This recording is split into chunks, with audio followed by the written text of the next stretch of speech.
Okay, thank you. And the floor is yours. So, Amendment 6, this would ensure that silent prayer would be protected. Already in England, we've seen a case of several people who've been interrogated, arrested and fined for simply standing in the vicinity of abortion providers and silently praying without holding any signs or making any statements.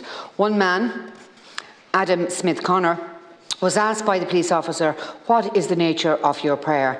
And when he said he was praying for the unborn child and in memory of his son who was aborted, he was arrested.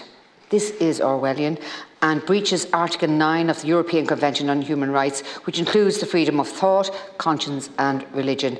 The bill, as it currently stands, makes it quite possible that we would see similar situations to this, where people would be arrested for silently engaging in private prayer if it happened to be within one of these sprawling 100-metre zones.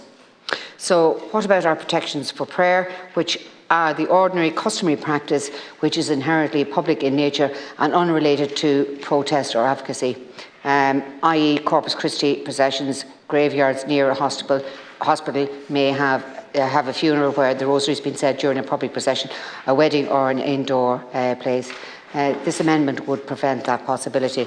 On Amendment 8, it provides for the exemption for property which acts as a place of worship. It expands on the law to ensure that people can express their views within the grounds of the churches and other places of worship.